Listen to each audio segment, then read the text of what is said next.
गणेश संकष्टी चतुर्थी व्रत कथा। अधिक मास में आने वाली इस पवित्र संकष्टी चतुर्थी की कथा सतयुग काल से चली आ रही। कहा जाता है कि इस व्रत की कथा द्वापर युग में पांचाली द्रौपदी को महर्षि वेद व्यास ने सुनाई थी।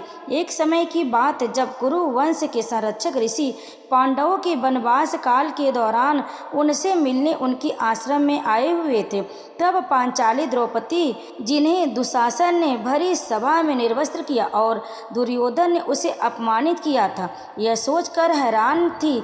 उसने ऐसा कौन सा पाप हुआ था जिसके कारण उन्हें यह अपमान सहन करना पड़ा। तब महर्षि ने उत्तर में उन्हें राजा चंद्रसेन और रानी रत्नावली की कथा सुनाई थी। महर्षि ने कथा का आरंभ करते हुए कहा, एक समय की बात जब राजा चंद्रसेन अपनी भार्या रत्नावली के साथ सुखमय जीवन व्यतीत कर रहे थे, उनके राज्य में चारों ओर खुशहाली और पवित्रता छलक रही थी, किंतु उनके शत्रु और राज्य लोलुप सम्राटों को उनकी यह खुशहाली रास न आई। एक दिन राजा चंद्रसेन के शत्रुओं ने उनके राज्य पर आक्रमण किया और उनका सर्वस्व छीन लिया। राजा चंद्रसेन और रानी रत्नावली को अपनी सुरक्षा हेतु अपना राज त्याग कर वन में शरण लेनी पड़ी। दोनों अब अपना जीवन निर्वाह करने के लिए वन में भ्रमण करने लगे। एक दिन दोनों को पानी की प्यास लगी। प्यास से व्याकुल होकर वे वन में भटक रहे थे। भटकते भटकते वे अनायास एक आश्रम ऋषि के आश्रम में जा पहुँचे। वह आश्रम महर्षि मार्कंडेय ऋषि का था। इतने घने जंगल के बीच में जब वे दोनों इस स्थान पर पहुँचे तो उनको परम शांति की अनुभूति हुई। उन्हें ऐसा लगा जैसे इस स्थान पर आने के बाद उनकी सुधा तृप्त हो गई हो।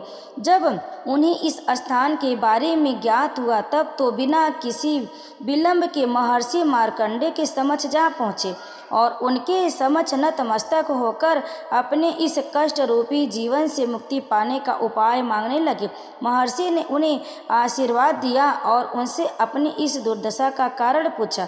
राजा और रानी ने उन्हें सारी बात कह सुनाई।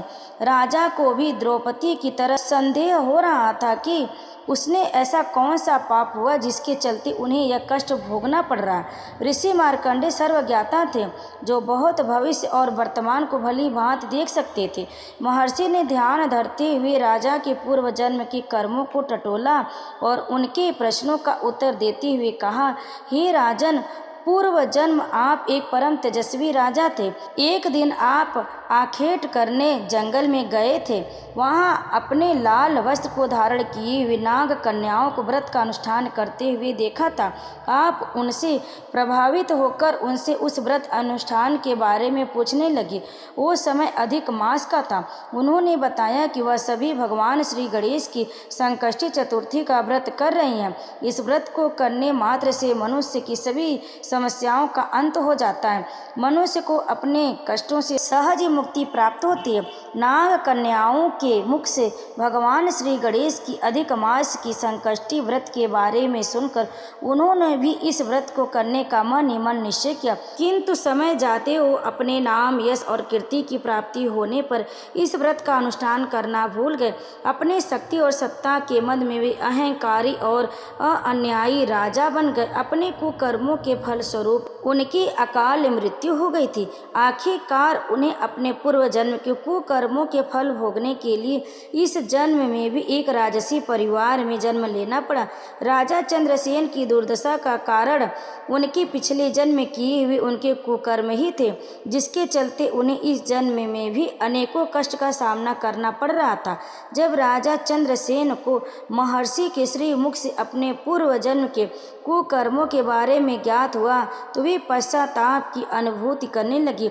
उन्होंने उसी पल एक संकल्प लिया कि वह अपने इस जन्म में अपने पूर्व जन्म की गलतियों का अनुकरण नहीं करेंगे।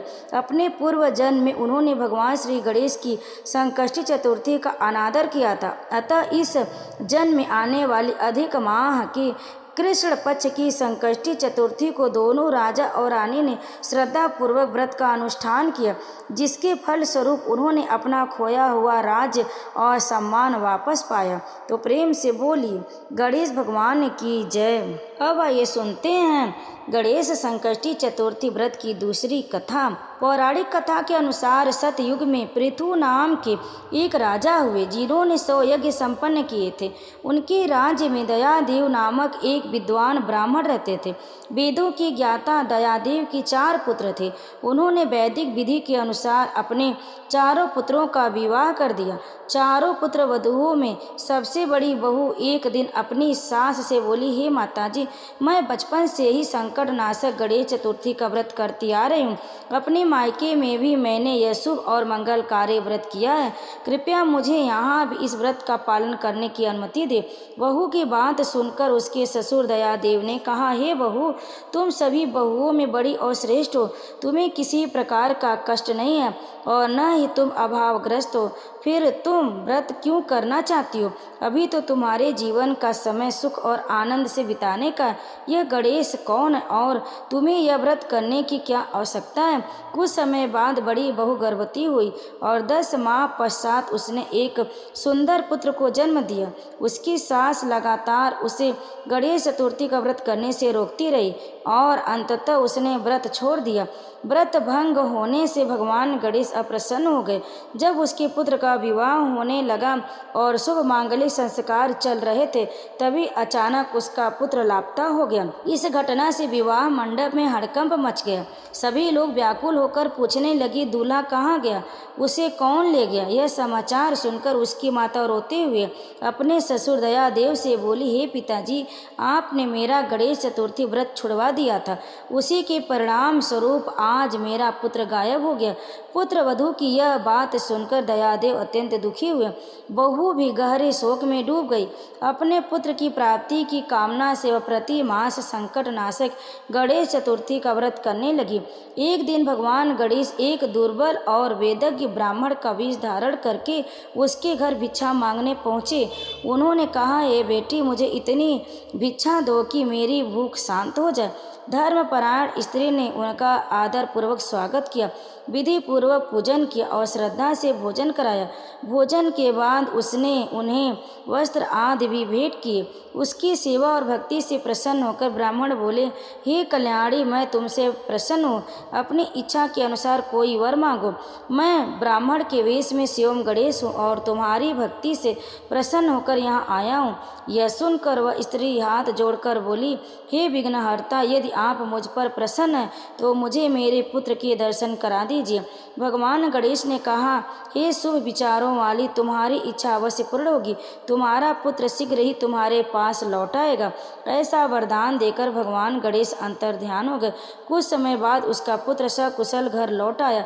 परिवार में आनंद छा गया और विवाह का कार्य विधि पूर्वक संपन्न हो। इस प्रकार ज्येष्ठ मास की संकट नाशक गणेश चतुर्थी सभी कामनाओं को पूर्ण करने वाली मानी जाती है।